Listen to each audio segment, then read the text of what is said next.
Yesterday, I found myself in urgent care needing IV, Zofran, blood work, CT scan, the whole works. It was a whole adventure, and I am still dealing with it today.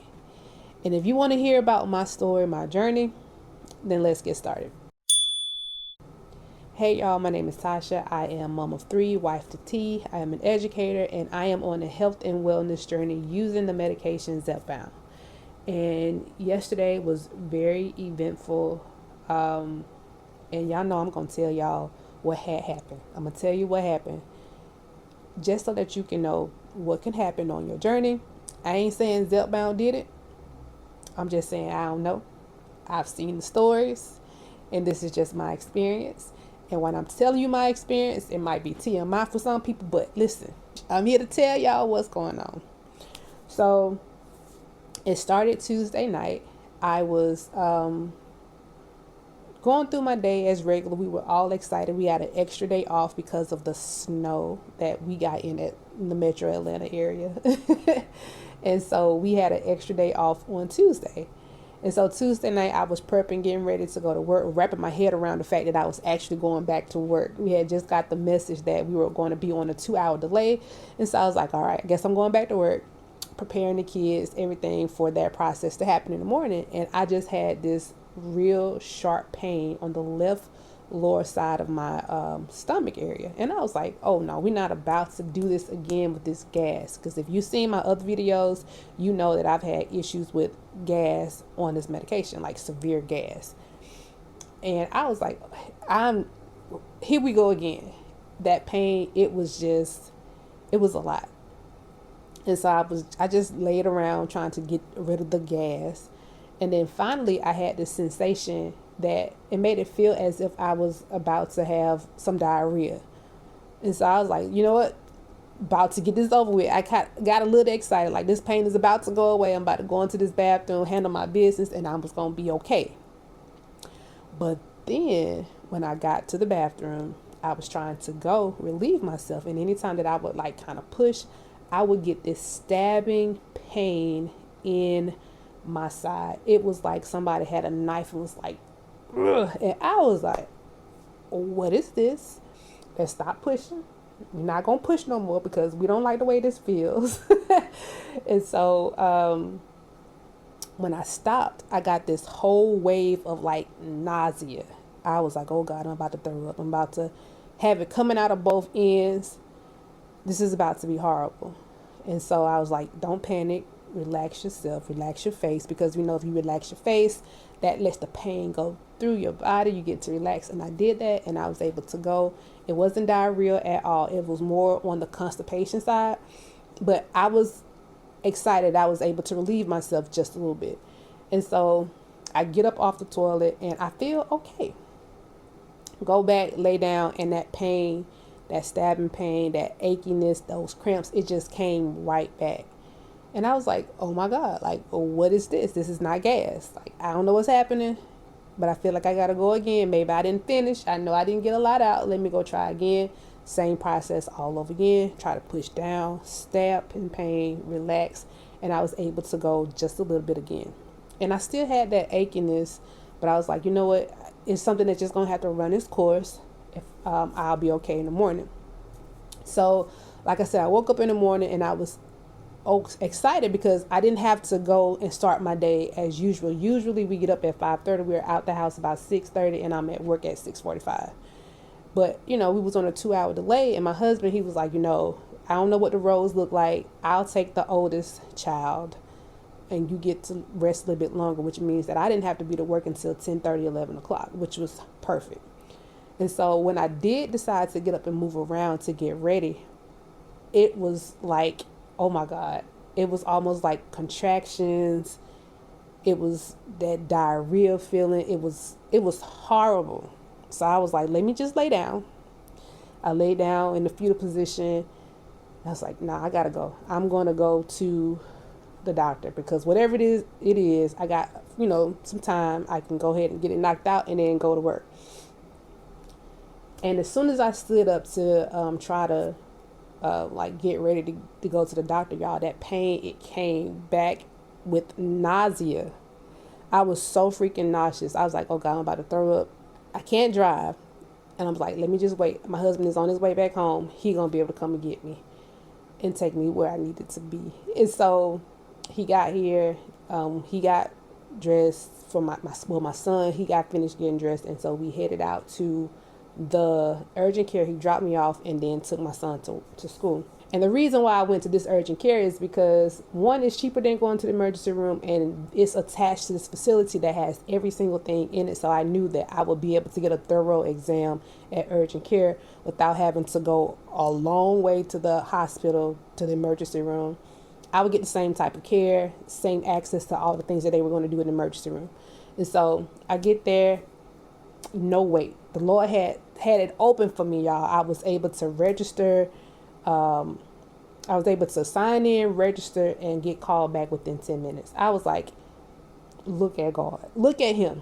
Look at God. So they take me to the back. They asked all the questions. He looked at my chart and he saw that I had kidney disease and all this other stuff.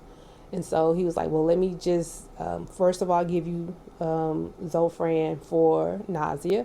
But he also wanted to do blood work to make sure that my kidney function was okay for two reasons. One, to make sure it was okay in general, make sure that whatever was happening wasn't a kidney infection or whatever. And then two, to make sure that he can do a CT scan with contrast. And contrast is the dye that they use to see stuff better on a CT scan, I guess. And your kidneys kind of have a hard time processing that stuff, or whatever it's called, filtering that stuff out of your system.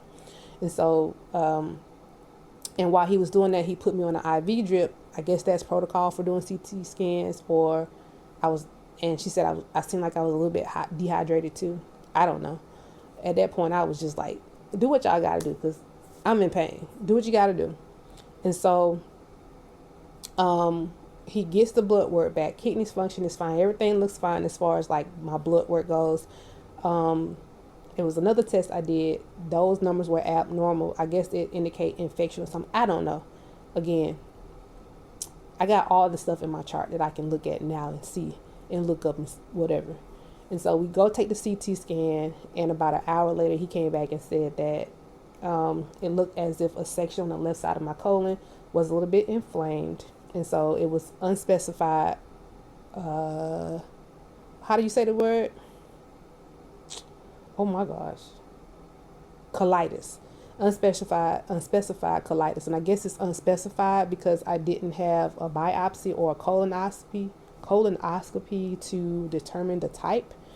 But either way, I left there with 2 antibiotics, a steroid, and some more nausea medication. Y'all. And so when I got home last night, and then they also gave me pain medicine because, like I said, I was in pain.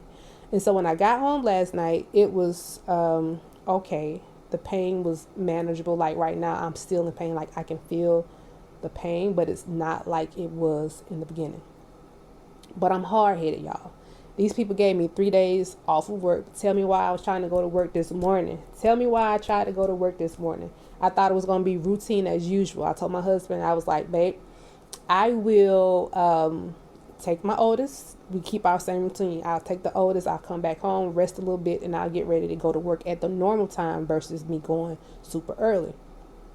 And he was like, okay, because my husband know I am a FAFO type of girl. You can't tell me nothing. I need the FAFO. And if you don't know what that means, go to the Urban Dictionary. You'll see. I need to know for myself.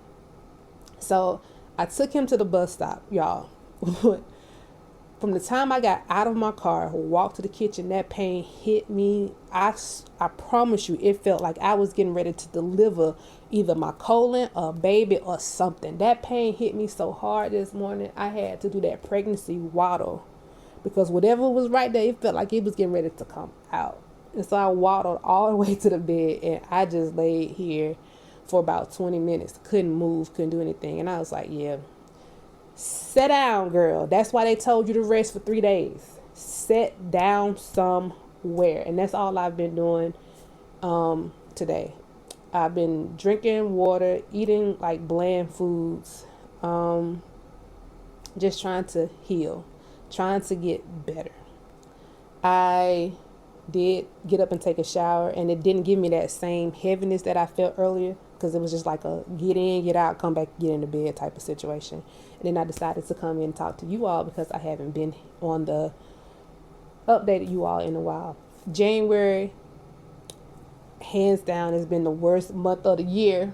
And I know it's just started, but this is my second time going to urgent care. And I didn't say it the first time because it was unrelated to my Zepbound journey, but I think I'm going to talk about it in the next video because I want to discuss all these medications and how they interact with Zepbound and how you know if Zepbound is causing it and all this other stuff, which had me side-eyeing Zepbound because it's like, how did I get here? How did I get, what is it called?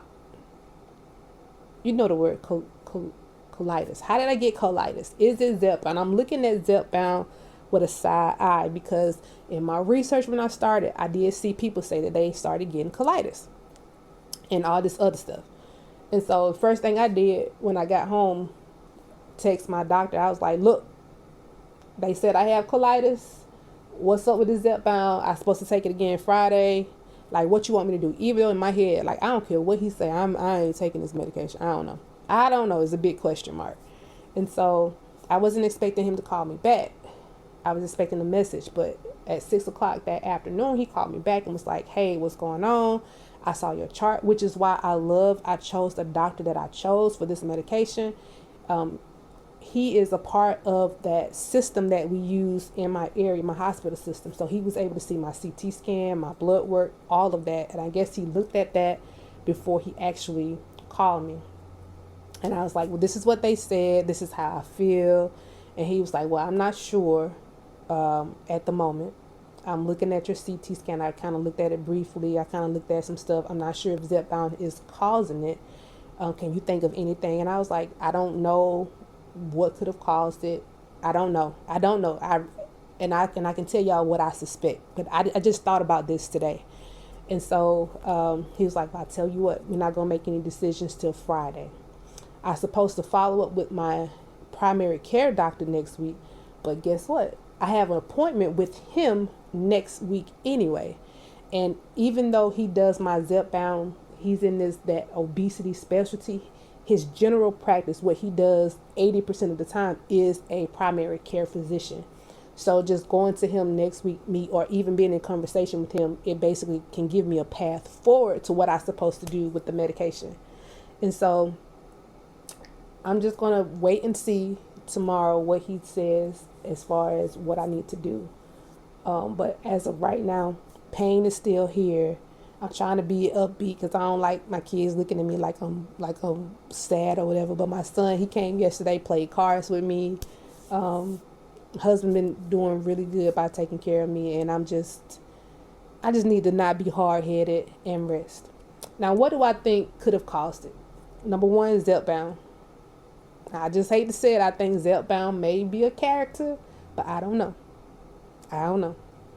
Number two, I started thinking about all the things that I ate. The only thing that I ate, again, because y'all know me, I told y'all I'm going to live. The only thing I ate that I have not eaten in, oh my God, since before I even started this medication, I haven't even had the desire to eat it. But my husband, again, he was trying to be nice. He know his girl has a weakness for turtles, and he found a box that were on a good sale. He's like, he was going to surprise me with turtles. And so he brought me the box, and I looked at him like, why would you do this? And he was like, I'm sorry. But then I was like, hold on, let me get one. I ate one maybe Saturday. It didn't do nothing to me. I was fine. And then Monday, I ate two more. I had told him to hide the box from me. And usually when he hides stuff from me, I can't find it. But he hid it in the pantry. Like, brother, I can see the box. I grabbed it, took two. Because it didn't do nothing Saturday. So that's the only thing that I ate that I shouldn't have eaten out of the norm. And then I started thinking, now I don't know if this has anything to do with it, but I'm going to ask him. Also, Monday night, we had red beans and rice. I cooked red beans and rice. And you know, that stuff be hot.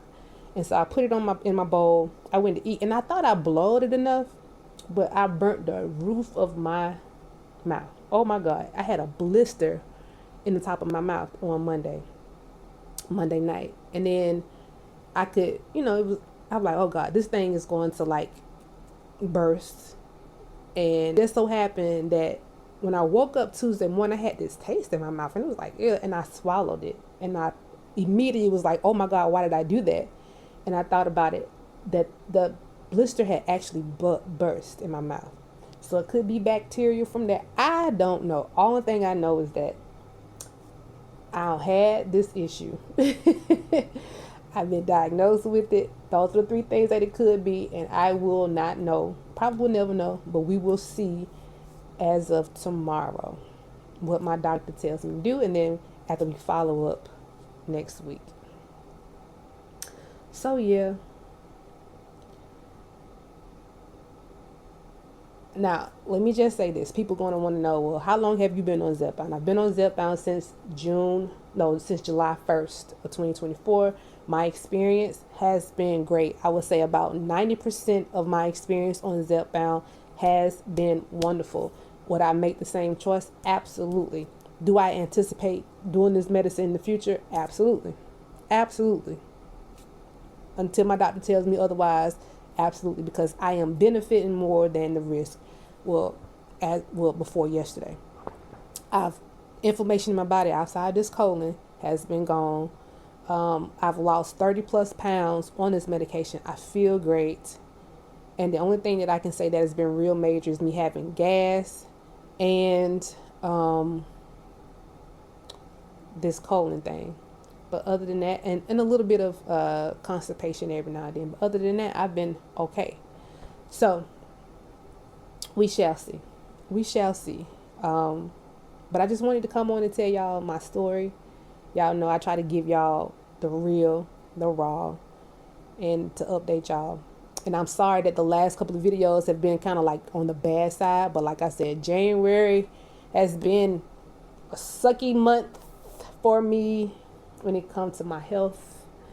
And in my next video, we'll get into it, because I want to talk about medications and how do you think about medicine now that you're on Zepbound, especially if you're somebody like me who hates taking a whole bunch of medication. But this has been a real eye-opening experience.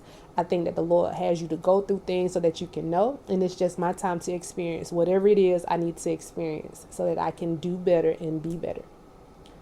All right, y'all.